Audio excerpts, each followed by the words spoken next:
Boa noite. Quero agradecer mais uma vez à Igreja de Sines pela oportunidade que me concede pela segunda vez de poder trazer a palavra do Senhor para vocês. É uma responsabilidade enorme e espero que compreendam, porque estar aqui não é fácil, mas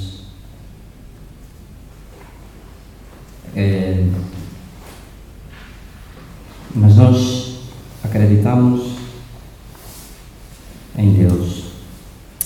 Então quero pedir ao pastor Rogério para fazer a oração a favor da palavra. Nosso Deus e nosso Pai, nós sabemos que Tu, Senhor, falas aos nossos corações e sabendo, Senhor, que a Tua palavra ela nos instrui, ela nos educa e nos leva, Senhor, cada vez mais, Senhor, ao conhecimento da realidade da Tua vontade. Rogamos, Senhor, que uses o Teu servo, José Márcio, Senhor, para que ele, assim, inspirado pelo Espírito Santo, nos possa trazer, Senhor, a Tua palavra aos nossos corações. Sê com ele, Senhor, abençoa-o, mas é o que nós pedimos em nome de Jesus. Amém. Vamos abrir as nossas Bíblias no livro de João, capítulo 16, no seu verso 33.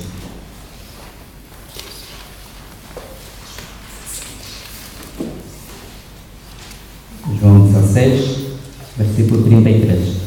Assim a palavra do Senhor.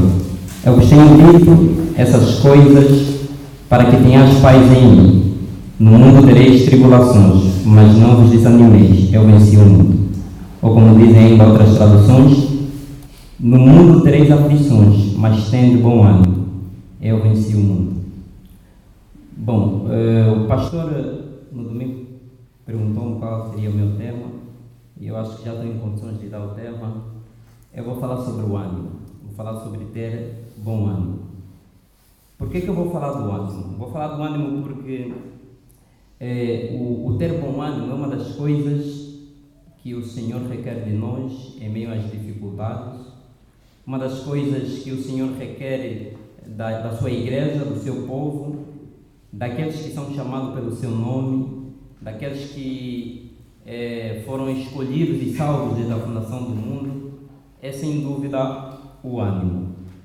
Muitas das vezes nós encontramos na Bíblia o Senhor exortando o seu povo acerca disso, e nós vemos isso na palavra, no livro de Josué, no capítulo 1, quando Deus chama Josué, a partir do verso 6, o Senhor então vai falar a Josué: esforça-te e ser corajoso, porque farás este povo herdar a terra que jurei dar aos teus pais. Apenas esforça-te e ser corajoso, cuidando de obedecer a toda a lei que meu servo Moisés te ordenou.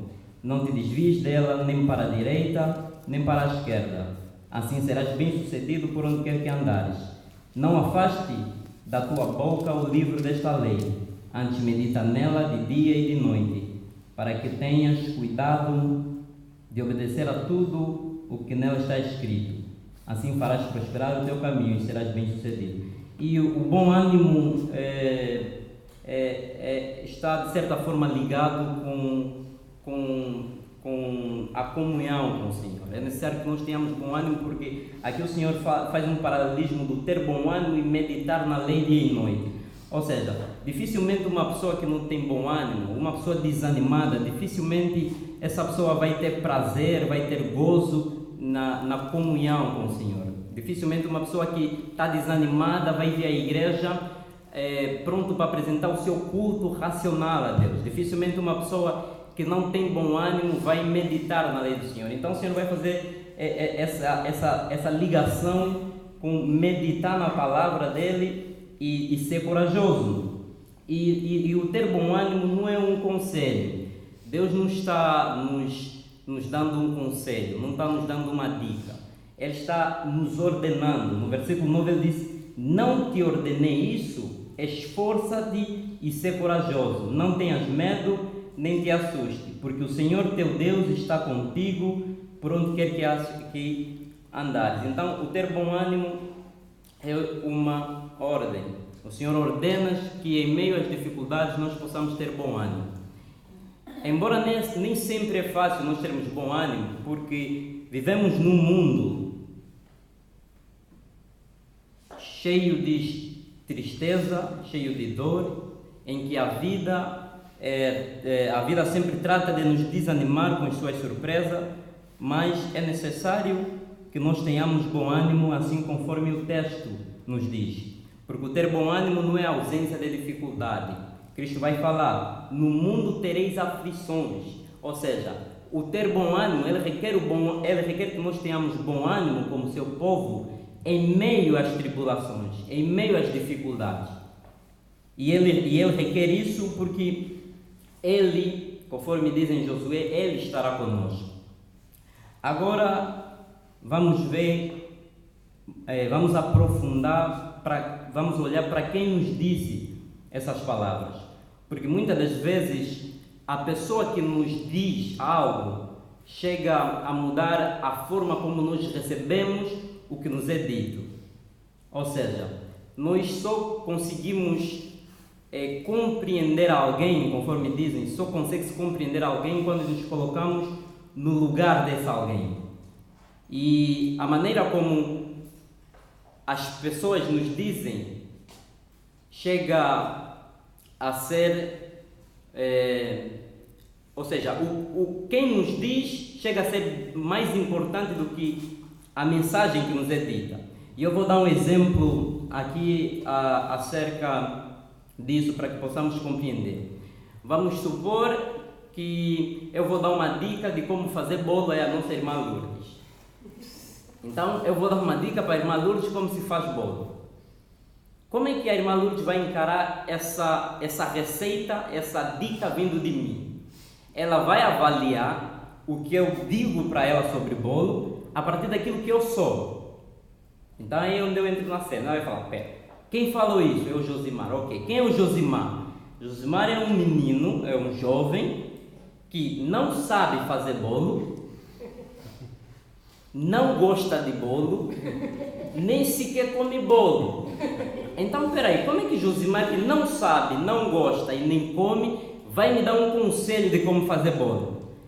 Então, ela vai avaliar o que eu disse para ela a partir daquilo que eu sou. E com toda a razão, porque talvez eu pesquisei sobre a receita, talvez a fonte é segura, mas ela tem o direito de fazer isso porque ela avalia o que eu disse a partir do que eu sou. É como um mentiroso falar para alguém, não menti. Então, a pessoa não vai levar isso a sério. Então, a pessoa que nos diz o que diz, chega a mudar a nossa perspectiva de como ver ou de receber aquilo que nos é dito. Agora vamos trocar de personagem. Vamos supor o Marcos agora. Marcos é um jogador de futebol. E Cristiano Ronaldo chega para o Marcos e diz o seguinte: Marcos, você tem talento, você tem dom, você tem habilidade. Você só precisa trabalhar e você poderá vir a ser melhor do que eu. Como é que Marcos vai receber isso? Isso será uma injeção de motivação por Marcos, porque Marcos recebeu isso de alguém que entende do assunto. Ninguém, nada mais, nada menos que Cristiano Ronaldo, 5 vezes melhor do mundo. Então isso será uma motivação extra para o Marcos. Mesmo que Marcos não saiba chutar uma bola, mesmo que Marcos não saiba jogar ou correr, mas ele vai ficar com aquilo dentro dele. Por quê? Porque ele atentou para quem disse e não porque ele disse.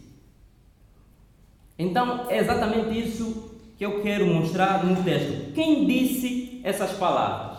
Bom, quem disse essas palavras, no texto nós vamos ver ele se apresentando: eu vos tenho dito essas coisas. Eu. E no fim ele disse: eu venci o mundo. Quem está falando essas palavras é Cristo, o Deus encarnado. Então, por que isso vai mudar a nossa perspectiva de receber essa ordem dele, esse ter bom ânimo em meio às dificuldades. É necessário nós entendermos que nós, como igreja, nós cremos na inerrância, na infalibilidade das Escrituras. Nós cremos que toda a Bíblia é inspirada por Deus e toda ela é proveitosa e digna de toda a nossa aceitação.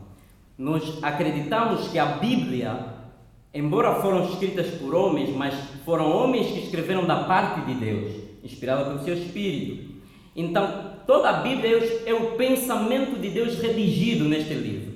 Então, nós cremos na palavra de Deus. Nós cremos a Bíblia como a palavra de Deus. Toda ela é proveitosa. Quer seja parábola, quer seja doutrina, quer seja genealogia, quer seja história, toda ela, de Gênesis a Apocalipse, ela é importante. Ela é a palavra de Deus. Mas dentro dessa palavra de Deus, Deus se revela, Deus se apresenta dentro da sua própria palavra de três maneiras, de três formas. E não me refiro à Trindade, refiro-me às três formas gramaticais. Muitas das vezes o Senhor, dentro da sua própria palavra, ele se apresenta, ou ele é apresentado na terceira pessoa, a pessoa de quem se fala. E nós vemos isso em Atos, vemos isso nas epístolas. Cristo, o Deus triuno, sendo pregado, sendo anunciado, né? É alguém pregar acerca de Deus. Deus, dentro da sua própria palavra, apresenta-se na terceira pessoa. Muitas das vezes também o próprio Deus, dentro da sua palavra, ele se encontra na segunda pessoa, a pessoa com quem se fala. E nós vemos exemplos disso em Elias, Moisés, face a face com Deus e tudo isso. E pouquíssimas das vezes nós vemos o Senhor, dentro da sua própria palavra, falando na primeira pessoa, a pessoa que fala. E se toda a Bíblia já é digna de toda a nossa aceitação e devemos prestar máxima atenção, quanto mais quando é Deus que está falando na primeira pessoa, não usando alguém, não falando por intermédio de alguém, Deus falando. Quem disse essas palavras não é o João. Quem disse essas palavras é o próprio Cristo. Ele diz: eu vos tenho dito essas coisas. Então, quem falou essas palavras é aquele que se esvaziou. Aquele que se esvaziou e habitou entre nós. Quem falou essas palavras é aquele que no princípio era Verbo. E o Verbo estava com Deus. E o Verbo era o próprio Deus. Então, quem está proferindo essas palavras não é um desconhecido qualquer. Não é alguém que não conhece o homem, o sofrimento do homem. É o oleiro, é o Criador. Não é alguém de longe, é alguém de perto. O Emanuel, Deus conosco. Deus dentro do homem, aquele que viveu nossa vida e morreu a nossa morte. Quem falou essas palavras é aquele que andou entre nós, sentiu sede, teve fome, sentiu na pele as aflições desse mundo, porque em tudo foi tentado, mas nunca pecou. Então, Lucas, quem está a falar essas palavras está mais do que qualificado para falar ou para ordenar o que ele ordenou. Em meio às tribulações, não desanimeis. Em meio às dificuldades, devemos ter bom ânimo. Não é o irmão Josimar que está a falar essas palavras, porque eu não estou qualificado para as dizer. Por quê? Porque vocês não conhecem as minhas dificuldades e eu não conheço as dificuldades de ninguém. Mas quem está proferindo essas palavras é aquele que me conhece, que nos conhece. É aquele que conhece os nossos corações e sonda o nosso pensamento. Ele entende de dor, porque ele foi bofeteado, ele foi cuspido, foi maltratado, foi zombado, foi crucificado por mim e por você. E ainda assim naquela cruz ele teve o bom ânimo de dizer: Pai, perdoa-lhes porque não sabem o que fazem. É esse Deus que está a falar que no mundo teremos aflições e devemos ter bom ânimo. Então, o que é ter bom ânimo? Surge essa pergunta: o que é ter bom ânimo? Será que ter bom ânimo é eu não chorar quando eu tiver dificuldade, tiver aflição? Não. Será que ter bom ânimo é eu passar a vida inteira sorrindo, nunca ter um motivo para chorar? Não. Isso não é ter bom ânimo.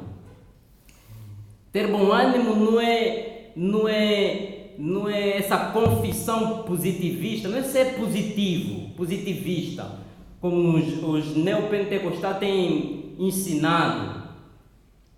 A pessoa está doente, está acamado, está apanhando soro, está respirando no aparelho. Você pergunta: você está doente? Você, não, eu não estou doente. Eu não estou doente, eu nego isso não é de Deus. Isso não é ter bom ânimo. Ter bom ânimo é aceitar a doença. Ter bom ânimo é cair na realidade, é aceitar e reconhecer que Deus é soberano. Ter bom ânimo é saber que Deus habita num sublime trono e lhe é permitido fazer o que quiser com o que é seu. Ter bom ânimo é saber que Deus governa sobre tudo e sobre todos. E tudo, absolutamente tudo, está em suas mãos. Nada acontece fora da vontade de Deus, da permissão de Deus. Isso é ter bom ânimo. O exemplo prático de ter bom ânimo é Jó. Nós olhamos para Jó, aconteceu uma catástrofe com Jó. Jó perdeu tudo. E a mulher dele chega para ele e diz: amaldiçoa logo esse teu Deus e morre. E Jó diz: tu falas como louca, mulher. Por acaso receberemos somente o bem de Deus e não o mal? Isso é ter bom ânimo. Isso é não desanimar. É olhar para Deus e acreditar nos seus cuidados. É crer que Deus trabalha a favor do que neles esperam. O próprio Jó disse: eu sei que o meu Redentor vive e que por mim se levantará ao meu favor. Isso é ter bom ânimo. É reconhecer que Deus não nos deve nada, absolutamente nada. A graça dele nos basta. Jó, depois de tudo que aconteceu com ele, que segundo alguns estudiosos dizem que não é possível, humanamente falando, o que Jó suportou. Por vezes a gente não tem ideia do que Jó suportou. E mesmo assim, ele diz: ainda que ele me mate, nele esperarei. Contudo, confiarei nele e apresentarei os meus caminhos diante dele. Isso é ter bom ânimo. Isso é não desanimar. É reconhecer a soberania de Deus. Se nós perguntarmos para Paulo, que também foi posso assim dizer, um nosso irmão sofredor, nosso irmão na fé sofredor, se nós perguntar para ele: Paulo, o que é ter bom ânimo? Paulo então vai nos convidar a abrir a segunda carta de Coríntios, que ele escreveu à igreja de Coríntios, no capítulo 12, verso 8, 2 Coríntios 12, 8. Pedi ao Senhor 3 vezes que o tirasse de mim. O que é que pediu? O espinho na carne. Se a gente ler todo o capítulo, vamos entender o contexto.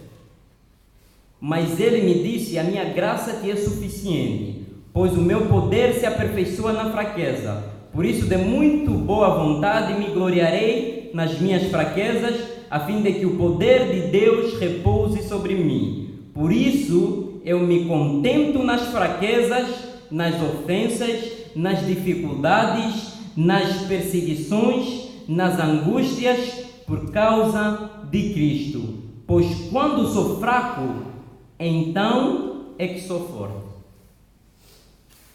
Como é que é, Paulo? O que é ter bom ânimo? Ter bom ânimo, segundo Paulo aqui, resume-se em duas coisas. A saber, gloriar-se e contentar-se.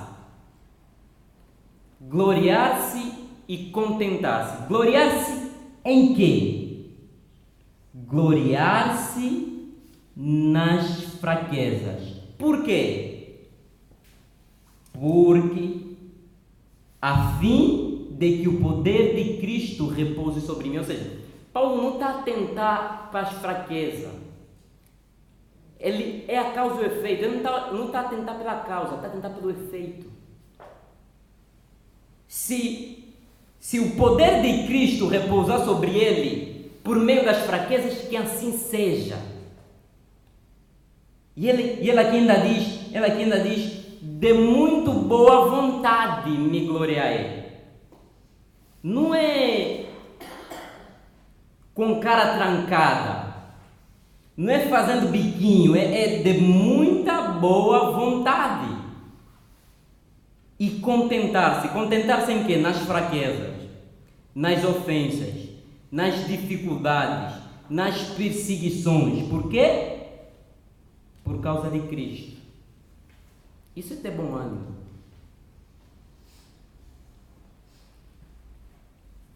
Isso é que é ter bom ânimo. Por que o Senhor então nos disse isso? Ou disse isso para os discípulos? Eu vos tenho dito essas coisas para que em mim tenhas paz. No mundo tereis tribulações, mas não vos desanimeis, eu venci o mundo. Quando o Senhor Jesus Cristo disse o que disse, Ele não queria ser um desmancha-prazer.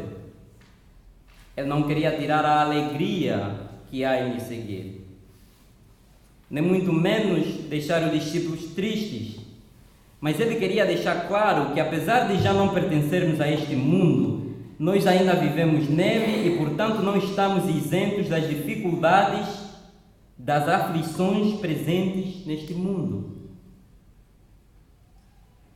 Então, Cristo vai alertar os discípulos e vai nos alertar hoje que nós já não pertencemos nesse mundo, mas nós ainda vivemos nele.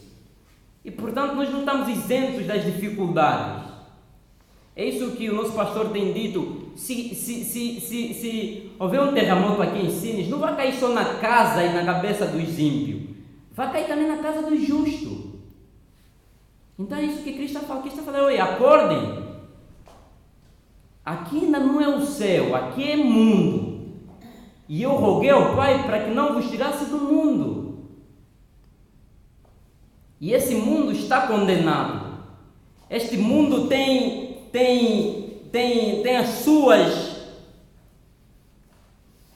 loucuras. O mundo geme, nós também vamos gemer. Então é exatamente isso que Cristo queria alertar aos discípulos e quer nos alertar hoje aqui. É quase que impossível sermos cristãos de verdade e ainda assim não passarmos por problemas, dificuldades, tentações, provações e aflições. É quase que impossível. E quando eu digo quase, é um eufemismo. Eu aqui estou a ser bonzinho, colocar o quase, porque é impossível mesmo. Sermos cristãos e estamos isentos nesse mundo, isentos de nenhuma dificuldade, é impossível. Isso não existe. Não existe. E reparem que eu disse cristãos de verdade, porque agora existem vários tipos de cristão, né?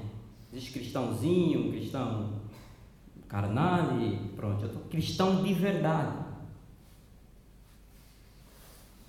assumido. Outro dia eu ouvi alguém a falar que um irmão trabalhou 30 anos numa empresa e ele ficou feliz porque ninguém descobriu que ele era cristão. Ficou feliz. Yes! Consegui. Alguém explica para esse irmão que nós não fomos chamados para ser espiões. Nós não fomos chamados para ser agentes secretos. Nós fomos chamados para ser sal e luz. E Cristo, quando argumentou isso, quando ele disse, vós sois a luz do mundo, a argumentação dele parecia muito convincente,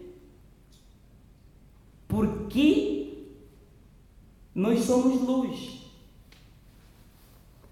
Mateus 5,14 diz assim, vós sois a luz do mundo, não se pode esconder uma cidade situada sobre um monte, nem os que acendem uma candeia e a colocam debaixo de um cesto, mas no velador, assim ilumina a todos que estão na casa. Assim resplandeça a vossa luz diante dos homens, para que vejam as vossas boas obras e glorifiquem vosso Pai que está no céu.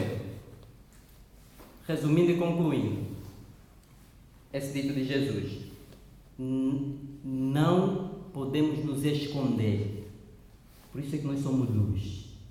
Eu posso colocar um candeeiro, posso colocar uma lâmpada debaixo da mesa, debaixo da cama, mas nem com isso eu vou esconder. Alguém que entrar lá e vai saber, aí tem luz,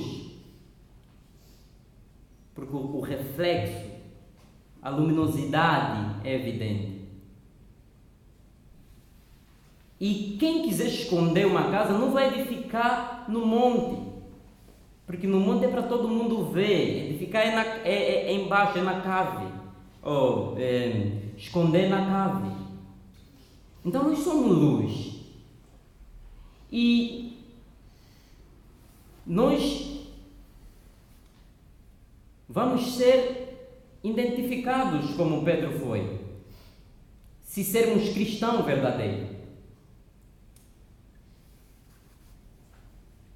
Pedro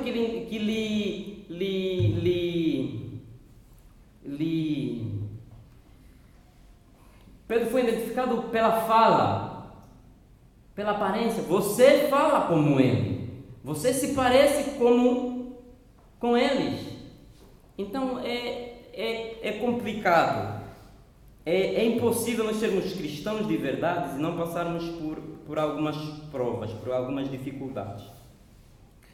Por quê? Porque a partir do momento que somos cristãos, as dificuldades invariavelmente surgirão. Porque automaticamente, quando nos tornamos cristãos, quando somos convertidos, automaticamente nós assinamos um acordo, e esse acordo é de guerra, não é de paz. Nós assinamos um acordo com 3 coisas. E é automático, não precisa da nossa assinatura, não precisa do nosso ok, é automático. Nos convertemos, somos cristãos, então temos guerra com 3 coisas, a saber, com o diabo. Vamos ter guerra com o diabo,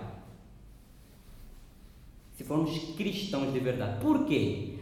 Porque noutrora nós éramos inimigos de Deus, logo éramos amigos do diabo. Mas Cristo veio e nos tornou amigos de Deus, logo inimigo do diabo.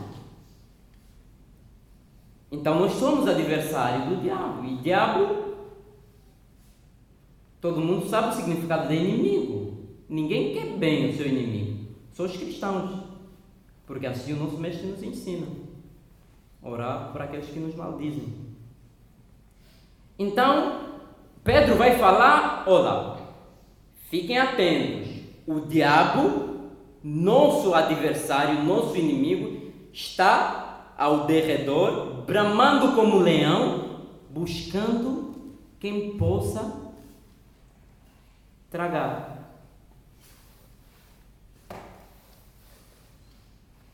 Então, há uma guerra a partir do momento em que nos convertemos com o diabo.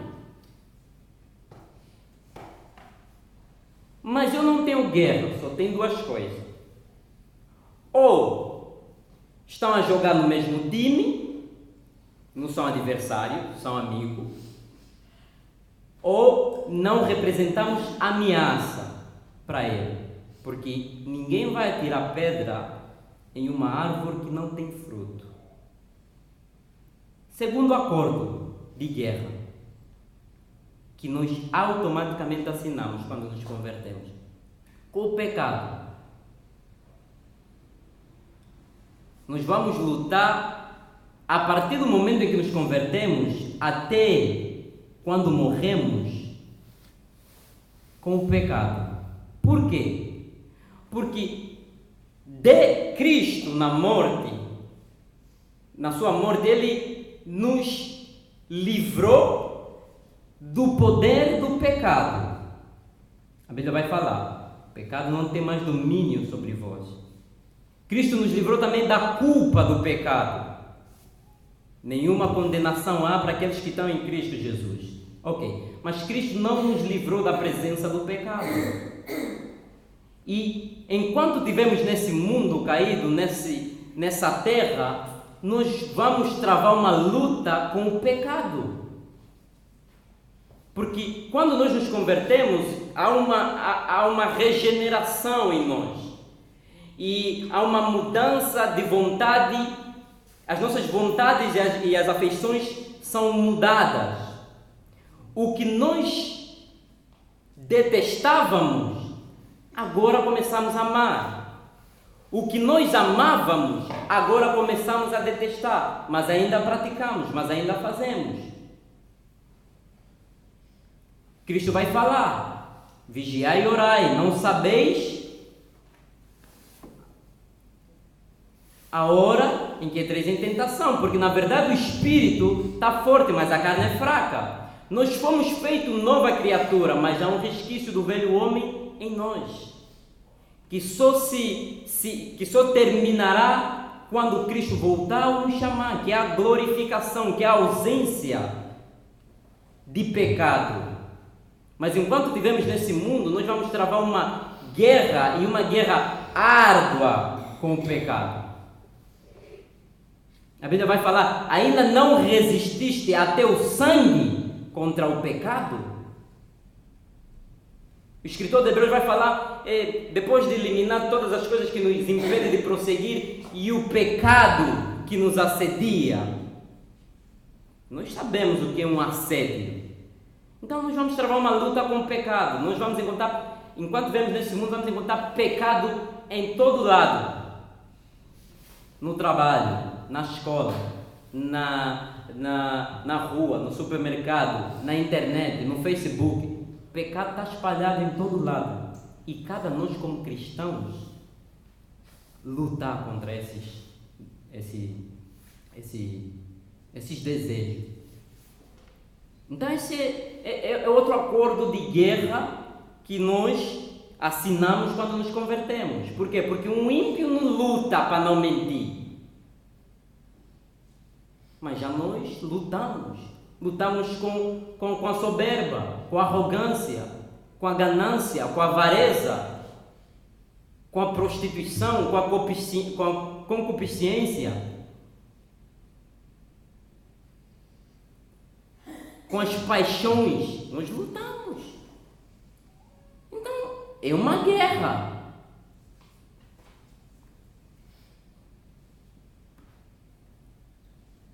Outra coisa que nós, quando nos convertemos, assinamos um acordo de guerra com o mundo, esse mundo caído, esse mundo ávido pelo pecado, que bebe iniquidade como água. Nós também, a partir do momento em que nos convertemos, assinamos o acordo de guerra com o mundo. Por quê? Porque esse mundo diz sim nas coisas que Deus diz não. E diz não nas coisas que Deus diz sim. E se formos cristãos verdadeiros, se andamos de acordo com a palavra, vai haver um choque entre nós e o mundo. Cristo, João capítulo 15, no verso 8, ele vai falar: se o mundo vos odeia, sabei que primeiramente odiou a mim. Se fosseis do mundo, o mundo amaria o que era seu. Mas o mundo vos odeia porque não sois do mundo. Essa é a razão pela qual o mundo vai nos odiar. É porque nós não somos do mundo. O mundo não gosta de Deus. O mundo não gosta dos cristãos. Então vai ter uma guerra. Nós vamos lutar com essas três coisas. Agora, o que nós temos ouvido e visto por aí é que o cristão não tem dificuldade nenhuma. A partir do momento em que nós nos convertemos, vemos a Cristo, Cristo nos dá tudo. De tal maneira que nós não passamos por nenhuma dificuldade. Ser crente é não ter enfermidade, é não faltar dinheiro, não faltar comida. Onde é que está isso na Bíblia? Onde é que está? Me mostra na Bíblia que ser crente é ser isso. O Senhor disse: tenho-vos dito isso para que imitem as paz. Mas como assim? Paz em meio às tribulações? Sim. Essa paz que Cristo diz é uma paz que excede o nosso entendimento. É uma paz que não tem nada a ver com a paz do mundo. Ele disse: eu deixo-vos a minha paz vos as dou. Não vos as dou como o mundo as dá. Porque a ideia que o mundo tem é que paz é a ausência de guerra. Mas Cristo aqui nos mostra que paz, nós podemos ter paz mesmo em meio à guerra. É essa paz que não tem nada a ver com a paz do mundo. Por isso é que parece que ele está se contradizendo. Eu tenho dito isso para que imitem as paz. No mundo tereis tribulações. Parece que não tem nada a ver, mas é isso. Eu tenho dito isso para que imitem as quietude, tenhas consolo, tenhas gozo.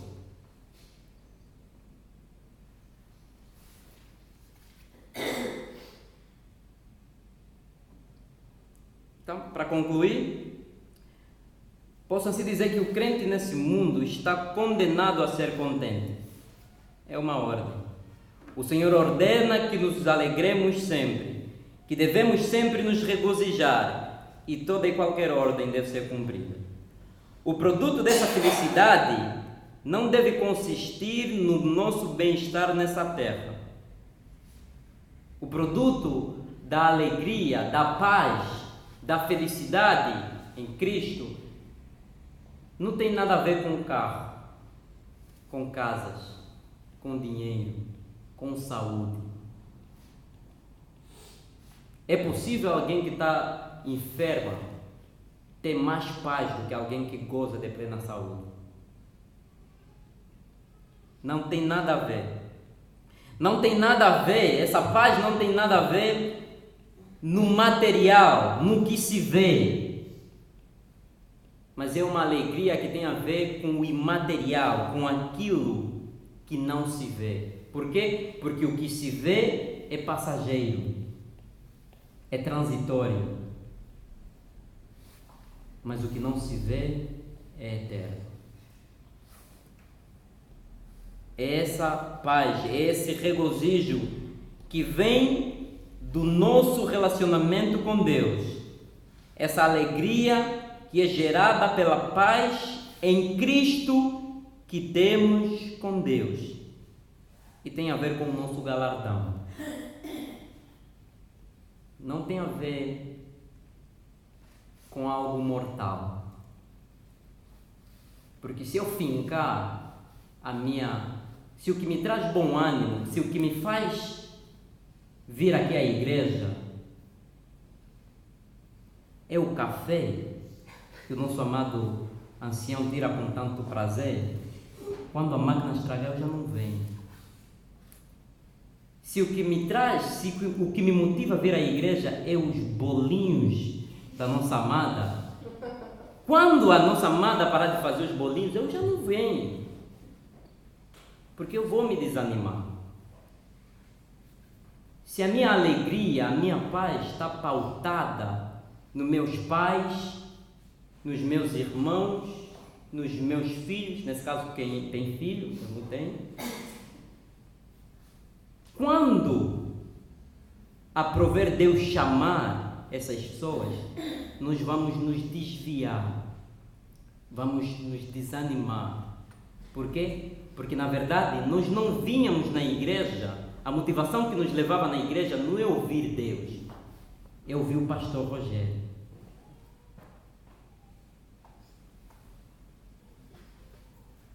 Então o nosso regozijo tem a ver com o nosso galardão no céu. É Cristo. Por quê? Porque Cristo é eterno. Regozijai-vos e exultai, porque é grande o vosso galardão nos céus. Cristo é a razão pela qual não devemos nos desanimar. Por quê? Porque o texto ele termina dizendo: eu venci o mundo. E o que isso tem a ver conosco? Ele venceu o mundo. Nós, em Cristo, somos mais do que vencedores. Essa paz, esse descanso que nós temos, que saber que nós não podemos temer a morte, a coisa que o ímpio mais teme. Todo ímpio tem medo da morte, todo. Mas o nosso Deus venceu esse inimigo para nos dar essa paz. E para terminar, vamos abrir as nossas Bíblias, Romanos 8. Romanos 8, o Cântico da Vitória. Romanos 8, 31. Portanto, que poderemos dizer diante dessas coisas? Se Deus é por nós, quem será contra nós? Aquele que não poupou nem o próprio Filho, mas pelo contrário, o entregou por todos nós. Como não nos dará também com Ele todas as coisas? Ele trará alguma acusação contra os escolhidos de Deus? É Deus quem os justifica. Quem os condenará? Cristo Jesus é quem morreu, ou pelo contrário, quem ressuscitou dentre os mortos, o qual está à direita de Deus e também intercede por nós. Quem nos separará do amor de Cristo? Será tribulação, ou angústia, ou perseguição, ou fome, ou privação, ou perigo, ou espada? Como está escrito: por amor de ti somos entregues à morte todos os dias, fomos considerados como ovelhas para o matadouro, mas em todas essas coisas somos mais que vencedores por meio daquele que nos amou. Pois tenho certeza de que nem a morte, nem a vida, nem os anjos, nem autoridades celestiais, nem coisas do presente, nem do futuro, nem poderes, nem altura, nem profundidade, nem qualquer outra criatura poderá nos separar do amor de Deus que está em Cristo nosso Senhor. Palavra do Senhor.